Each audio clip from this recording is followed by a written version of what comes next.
LegitGamer255, and this is another review with Nick Smashbro.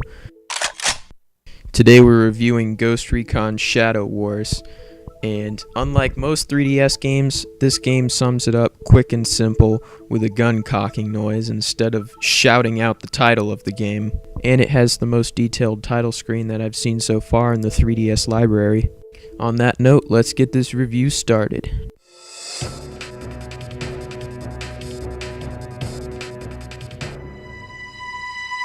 This time around in Tom Clancy's world, Ghost Recon Shadow Wars is a turn-based strategy game which strongly resembles Advance Wars, which is Nintendo's take on the war turn-based strategy games.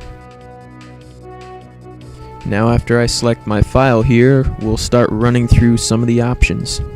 Alright, to start off this small list, we have Campaign, which is story mode, Skirmish Mission, where you just replay a level for fun, Multiplayer Skirmish, which I'll talk about later, Options, where you switch around game features, and the credits, just in case you're bored. But right now, let's talk about the campaign.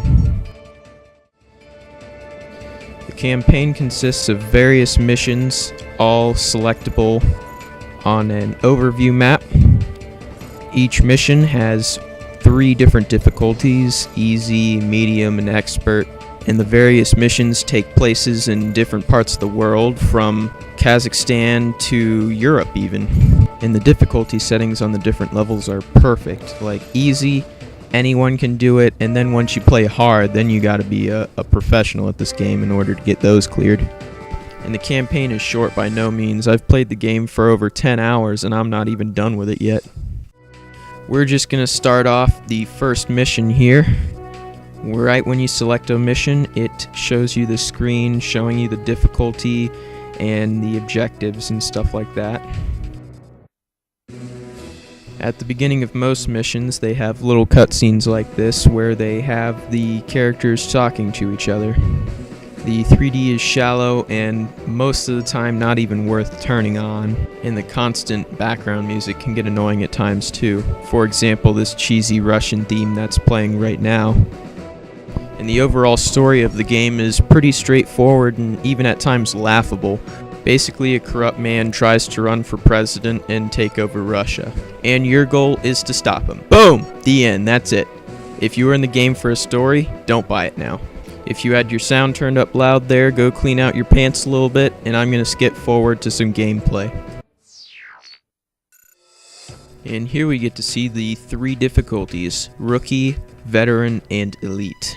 In this mission, I've beaten it on every difficulty, but it's just the first mission and I've not done that for any of the other levels so far. But for this review, I'm just going to pick Rookie for right now.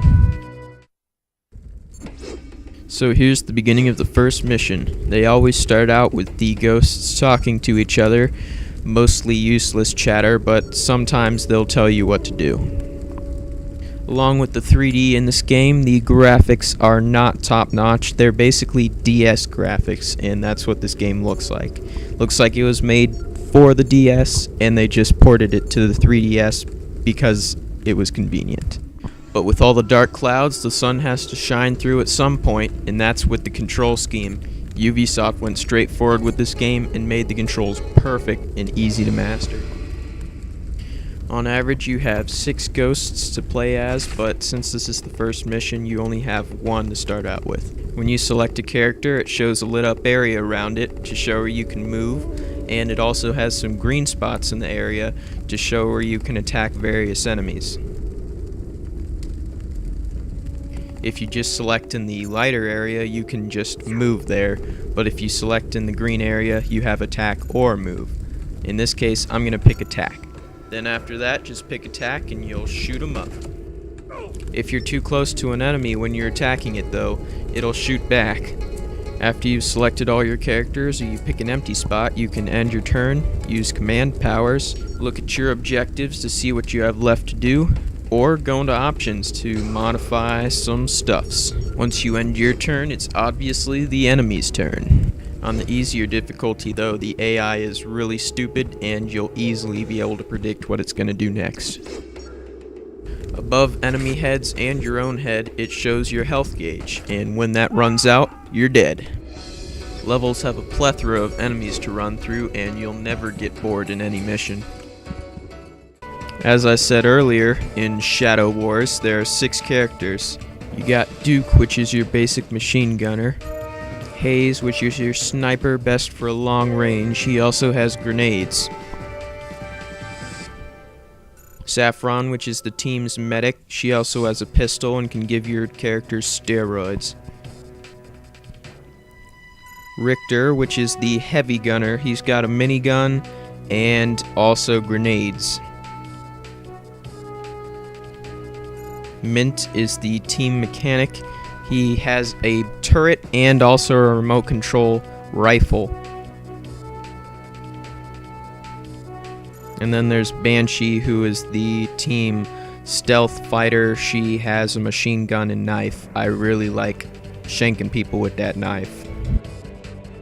This is one of the later levels. The levels are set up so you can just pick whatever route you want. There's no exact way to complete a mission. You can take the stealth route with Banshee, or you can go with Mint and put out a turret to take out some of the guys. You can tell I like to go with the stealth route and go and shank some people. With Banshee, she has some sort of get-up which makes her invisible, so none of the other enemies can see her until they run into her.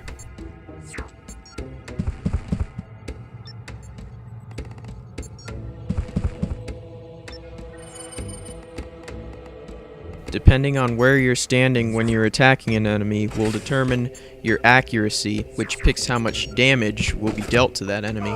After you kill a certain amount of enemies, characters build up stamina, which makes it so they can use their superpowers, in turn dealing more damage, or making it so they can go again. On top of all that, if there are bases in a level and you capture them, you'll save up points that you can use towards even stronger attacks like airstrikes, or the ability to reactivate a character or pump them up with some steroids. To wrap up this review, I'm going to talk about the multiplayer. You only need one card to play multiplayer, but you can only play it with one DS. I think this is a stupid idea, but some people may think that's great. And personally, I wish they would have made it so you could play multiplayer with 2 or 3 DSs instead of just one. So here comes the verdict. So now, what do I give this game? An 8. Because other than single player, this game doesn't have much to do. There's not very good multiplayer, there's no map editor, and other than some small gripes, it's really an overall good game. But in the long run, there's not much to keep you coming back after you complete campaign on easy. I would definitely say buy this if you're an Advanced Wars fan, but it's just a rent if you're not sure. Hope you liked the video. Subscribe to our channel on YouTube and check us out on Facebook to let us know how we're doing and how we can possibly improve on our videos. Thanks for watching and see you later.